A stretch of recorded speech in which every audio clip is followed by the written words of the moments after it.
கிரிபத்கொட பகுதியில் அரசுக்கு சொந்தமான காணிக்கு போலி காணி உறுதி தயாரித்து விற்பனை செய்தமை இந்த நால்வருக்கு எதிராக முன்வைக்கப்பட்ட குற்றச்சாட்டாகும். மகர நீதவான் நீதிமன்றத்தில் இந்த வழக்கு விசாரணைக்கு எடுத்துக் கொள்ளப்பட்ட போது மேவின் சில்வா மற்றும் பிரசன்ன ரணவீர ஆகியோர் ஸ்கைப் தொழில்நுட்பம் ஊடாக நீதிமன்றத்தில் முன்னிலையாகினர். அவர்களை எதிர்வரும் 23ஆம் தேதி வரை விளக்கமறியலில் வைக்குமாறு உத்தரவிடப்பட்டது. இதேவேளை நீதிமன்றத்தினால் குற்றவாளியாக அறிவிக்கப்பட்ட முன்னாள் அமைச்சர் மஹிந்தானந்த அலுத்கமகே தனக்கு வழங்கப்பட்ட தண்டனைக்கு எதிராக உச்ச நீதிமன்றத்தில் மேன்முறையீடு செய்துள்ளார்.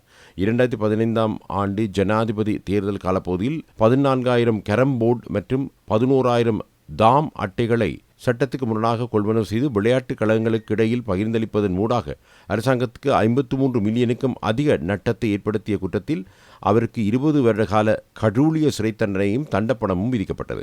மனுதாரர்கள் தமது மேன்முறையீட்டில் 3 நீதிபதிகள் அடங்கிய மேல் நீதிமன்ற நீதிபதிகள் குழாம் சில விடயங்களை பிழையாக அர்த்தப்படுத்தி இந்த வழக்கில் தீர்ப்பளித்துள்ளதாக குறிப்பிட்டுள்ளனர். பிரதிவாதிகளின் சில கருத்துக்களை வழக்கின் தீர்ப்பின் போது கவனத்தில் கொள்ளவில்லை என்றும் மனுதாரர் குற்றம் சாட்டியுள்ளார். அதனால் தனக்கு எதிரான தண்டனை சட்டத்துக்கு முரணானது என்றும் தன்னை விடுவிக்குமாறும் அவர் கோரிக்கை விடுத்துள்ளார். பாரிய அளவிலான போதைப்பொருள் வர்த்தகராக கூறப்படும் நதுன் சிந்திக்க விக்ரமரட்ன உள்ளிட்ட 3 பிரதிவாதிகளுக்கு எதிராக இன்று கொழும்பு மேல் நீதிமன்றத்தில் குற்றப்பத்திரம் தாக்கல் செய்யப்பட்டது. குற்றப்புலனாய்வு திணைக்களத்தில் தடுத்து வைத்திருந்த போது அங்கிருந்து தப்பிச் செல்வதற்கு சூழ்ச்சி செய்தமைக்காகவே இந்த குற்றப்பத்திரம் தாக்கல் செய்யப்பட்டது.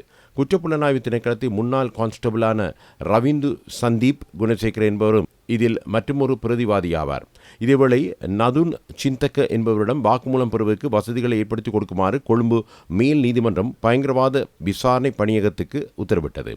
அரசு சட்டத்தரணிகள் முன்வைத்த கோரிக்கைக்கு அமைவாக